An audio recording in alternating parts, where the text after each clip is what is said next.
Okay, so this is going to be a speed round of glycolysis. So I'm just going to go through all of the intermediates, the substrates, and the enzymes really fast. So you probably want to Google a picture of just an overview of glycolysis. I may add a couple of details that may not be included in your picture, but oh well. Alright, so the whole trick of glycolysis, that first major part of carbohydrate metabolism, is getting that glucose into pyruvate, two molecules of pyruvate. So how does this happen? Well, it's going to consist of 10 different steps. Five, mm, yeah, five uh, setup steps, and then 5 payoff steps. By that I mean we need to, in the first 5 steps, we need to prepare the glucose molecule into a form where we can get energy, okay? So we're actually going to expend energy in the first 2 steps, okay? And then in the last 5, that's where we're actually going to gain energy, either in the form of NADHs or ATPs, okay?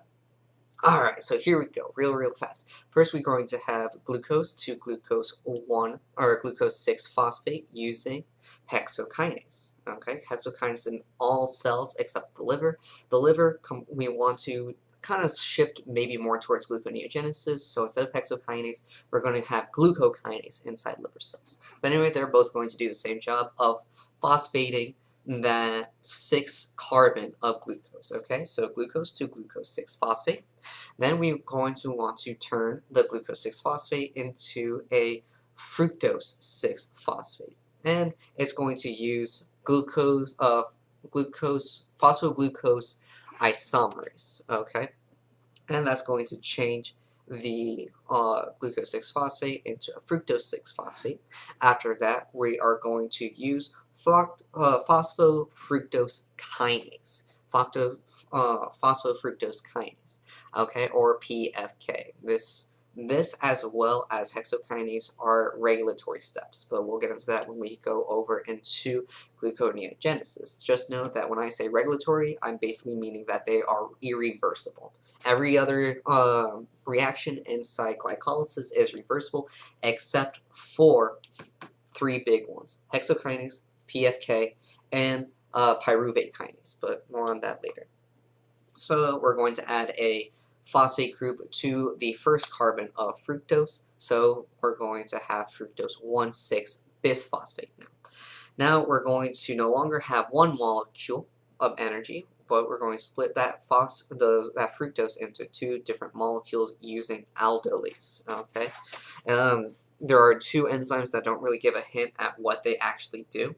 That's aldolase and enolase. The first one is aldolase, and that cuts fructose kind of in half into 2 molecules that have 3 carbons in it. The one off to the side is going to be dihydroxyacetone phosphate, or DHAP. We don't want that for glycolysis. What we want are 2 molecules of 3-phosphoglyceraldehyde. So how do we change that dihydroxyacetone phosphate into a 3-phosphoglyceraldehyde? Well, what we're going to do is use a triose phosphate isomerase. Okay, once again, that's triose phosphate isomerase. All right, and that's going to give us 2 molecules of the 3-phosphoglyceraldehyde. Those are the first 5 setup steps of glycolysis. Now we're going to get into the 5 payoff steps. Starting with the 2-phosphoglyceraldehyde turning into 1,3-bisphosphoglycerate. Okay, so we're adding a phosphate to 3-phosphoglyceraldehyde, and we're going to change it into a 1,3-bisphosphoglycerate, okay? And the way we're going to use that is a 3-phosphoglyceraldehyde dehydrogenase. So the enzyme is 3-phosphoglyceraldehyde, 3-phosphoglyceraldehyde phosphate, okay? If you're wondering, wait, how is adding a phosphate to a molecule actually an energy creation step? Well, because we're not actually using ATP here. A pyrophosphate group, a PPI, is going to come in, and we're actually going to reduce 2 molecules of NAD plus. Alright, and we're going to form 2 NADHs. Alright, and that's total, okay? So 2 PPIs, 2 phosphate, both of those 3 phosphoglyceraldehydes. But now that we have now that we have 2 molecules of 1,3-bisphosphoglycerate, we're going to take off that phosphate group and add it onto an ADP. And the enzyme is phosphoglycerate kinase, but it's not kinasing the 1,3-bisphosphoglycerate. It's kinasing an ADP, so don't get confused by the name here. Okay, so we're going to take off that one carbon phosphate group and add it onto ADP to create ATP, and then we are going to have a 3-phosphoglycerate. Now, what's interesting to note, whenever I use ATP, we're going to need a cofactor. And for us, that cofactor is going to be a magnesium cation, okay? A magnesium 2+.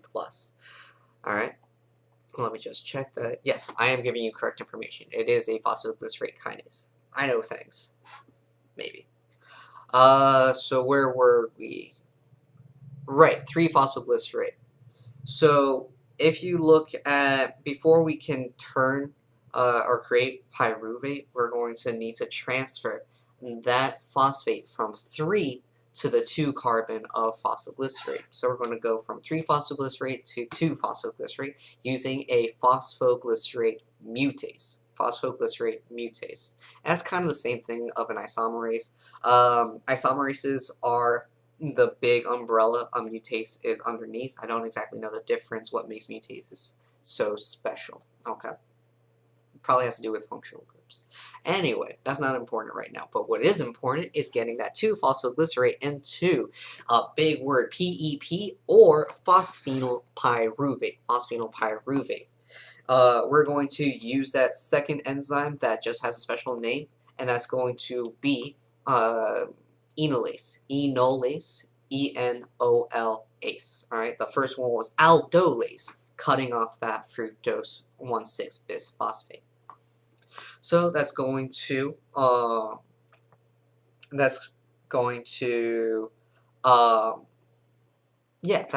create the 2-phosphoglycerate into PEP.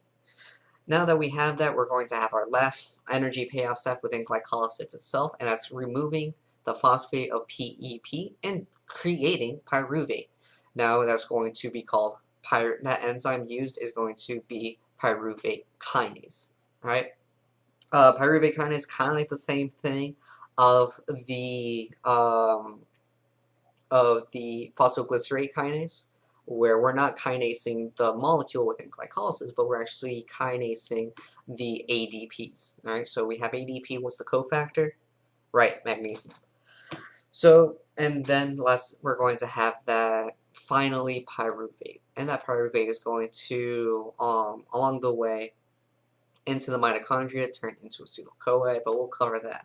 But in the next video, we're going to talk about gluconeogenesis and how we can actually reverse the entire process of glycolysis. All right, because in order to reverse it, we need to bypass 3 steps: that hexokinase, that phosphofructose kinase, and that pyruvate kinase. Okay, we need to bypass those, and we'll talk about that in the next video. Alright.